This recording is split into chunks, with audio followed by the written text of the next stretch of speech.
Shalom, terima kasih atas kesempatan yang diberikan kepada kami. Di sini saya akan menjelaskan hasil dari tugas makalah kami, yaitu teknik analisis data penelitian kuantitatif. Sebelum saya masuk ke dalam penjelasan, izinkan saya untuk memperkenalkan diri.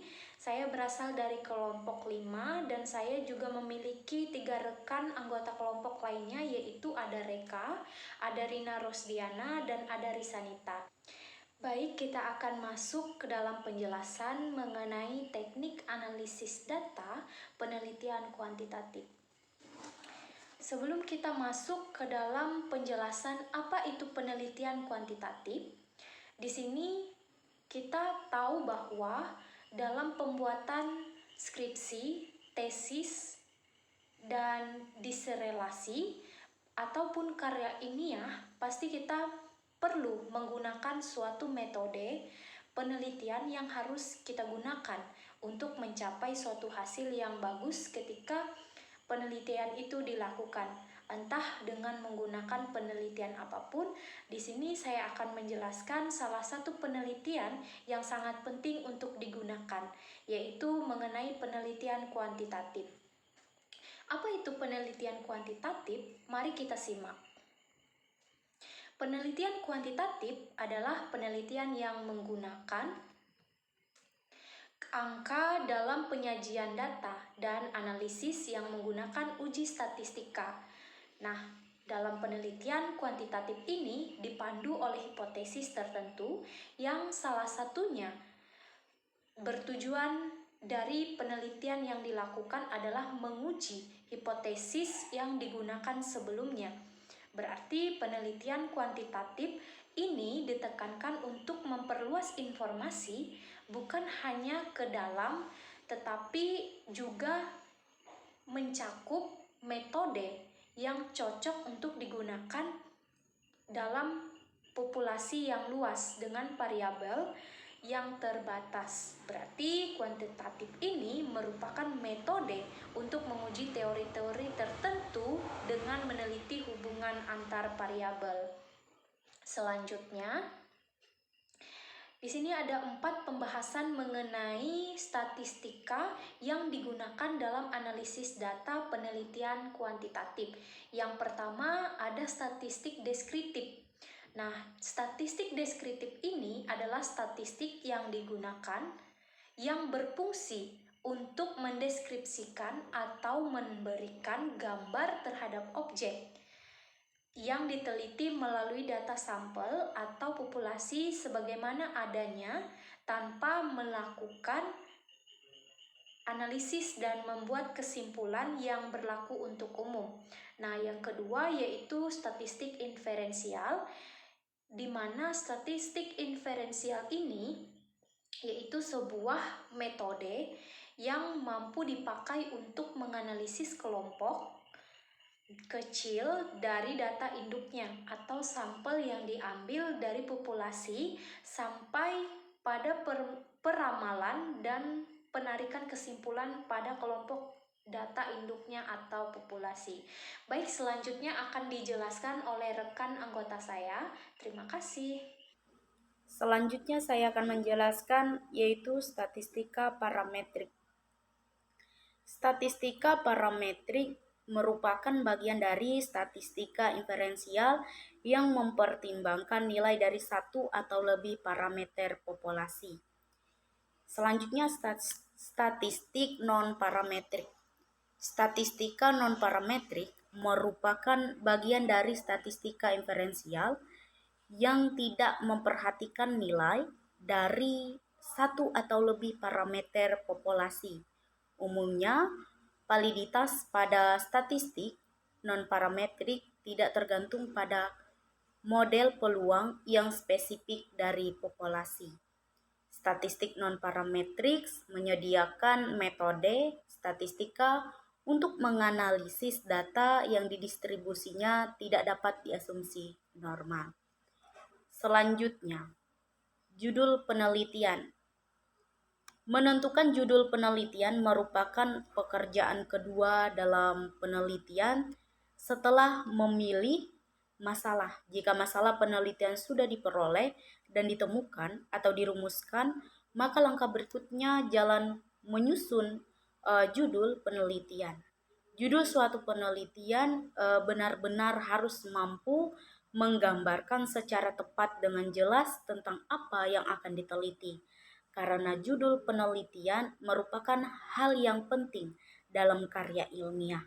Sebab tanpa adanya judul, karya ilmiah tidak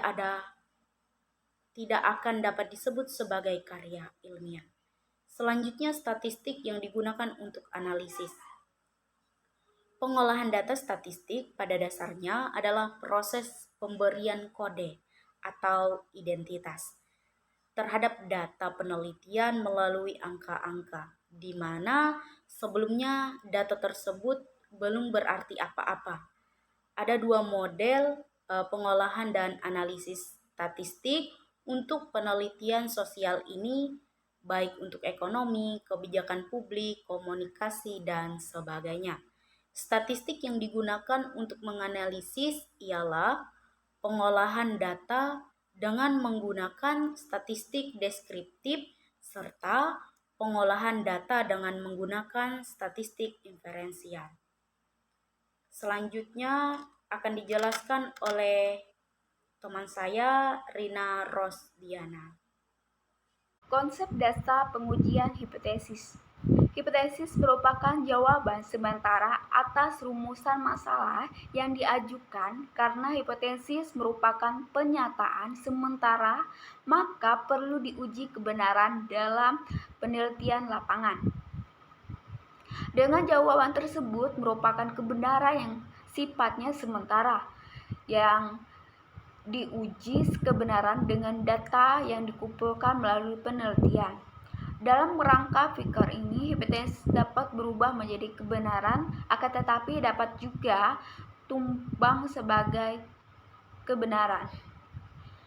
Jenis-jenis hipotesis. Hipotesis nol dapat juga disebut hipotesis statistik. Hipotesis nol adalah pernyataan mengenai keadaan populasi parameter yang akan diuji kebenaran berdasarkan data yang diperoleh dari sampel penelitian atau statistik.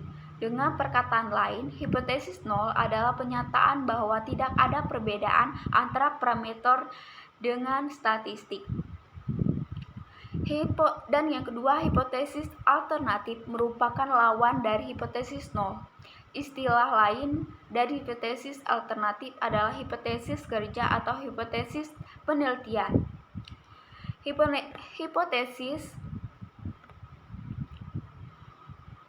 Hipotesis alternatif adalah hipotesis yang dirumuskan untuk menjawab permasalahan dengan menggunakan teori-teori yang ada hubungannya dengan masalah penelitian dan belum berdasarkan fakta atau dukungan data yang nyata di lapangan. Hipotesis alternatif menyatakan bahwa ada perbedaan antara parameter dan statistik. Jika hasilnya penelitian berada pada daerah penelitian hipotesis alternatif, maka hipotesis stat nol akan ditolak. Hipotesis fungsi dan karakteristik hipotesis. Fungsi hipotesis ada 4, yaitu memberikan penjelasan tentang gejala-gejala serta memudahkan perluasan pengetahuan dalam suatu bidang. 2. Mengemukakan pernyataan tentang hubungan dua konsep yang secara langsung dapat diuji dalam penelitian. 3. Memberi arahan pada penelitian. Dan yang terakhir, yang keempat, memberi kerangka pada penyusunan kesimpulan penelitian. Karakteristik hipotesis yang baik ada 5, yaitu hipotesis harus mempunyai daya penjelas. Artinya, suatu hipotesis harus merupakan penjelasan yang mungkin mengenai apa yang seharusnya dijelaskan atau diterapkan. Yang kedua, hipotesis harus menyatakan hubungan antara variabel yang diteliti. Artinya, Suatu hipotesis harus mampu memprediksi hubungan antara dua variabel. Yang ketiga, hipotesis harus dapat diuji, artinya hipotesis yang diajukan peneliti harus memiliki kemampuan untuk dapat diuji. Yang keempat, hipotesis hendaknya konsisten dengan pengetahuan yang ada, artinya hipotesis yang diajukan tidak boleh bertentangan dengan teori atau hukum-hukum yang sudah mapan sebelumnya. Dan yang kelima, hipotesis hendaknya singkat dan sederhana mungkin. Prosedur pengujian hipotesis. Untuk menguji hipotesis ada 3 hal yang perlu dilakukan oleh peneliti, yaitu yang pertama, menarik kesimpulan tentang konsekuensi atau dampak yang akan terjadi jika kemungkinan pengamatan atau eksperimen atau prosedur lain yang diperlukan untuk menguji apakah dampak-dampak tersebut terjadi atau tidak. Dan yang ketiga, menerapkan metode yang dipilih untuk mengumpulkan data yang dapat dianalisis supaya jelas apakah hipotesis yang dirumuskan sungguh-sungguh ditopang oleh data atau tidak. Yang terakhir, kesimpulan. Teknik analisis data kuantitatif merupakan pengelompokan data berdasarkan variabel dan jenis respon. Mentabulasi data berdasarkan variabel dari seluruh responden. Penyajian data tiap variabel akan diteliti, melakukan perhitungan untuk menjawab rumusan masalah, dan melakukan perhitungan untuk menguji hipotesis yang diajukan. Dalam hal ini, kita dapat melakukan dengan 2 statistik, yaitu statistik deskriptif dan statistik inferensial. Dalam pengumpulan data, penelitian membutuhkan suatu instrumen. Instrumen ini dibutuhkan untuk data untuk penelitian baik penelitian kuantitatif maupun penelitian kuantitatif.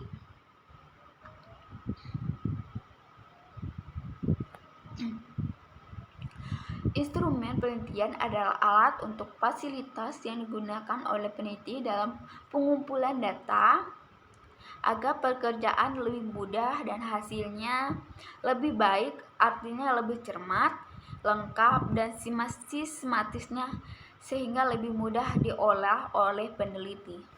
Jadi teman-teman, dari penjelasan yang sudah kita dengar bahwa penelitian kuantitatif ini merupakan metode yang sangat penting untuk kita terapkan ketika kita melakukan sebuah penelitian atau pembuatan karya ilmiah, pembuatan skripsi, tesis, dan disertasi. Jadi, semoga apa yang sudah dijelaskan dapat bermanfaat dan dapat kita terapkan ketika kita melakukan sebuah penelitian. Mungkin sampai sini dulu penjelasan dari kami, kurang lebihnya kami mohon maaf. Terima kasih, Tuhan Yesus memberkati. Shalom.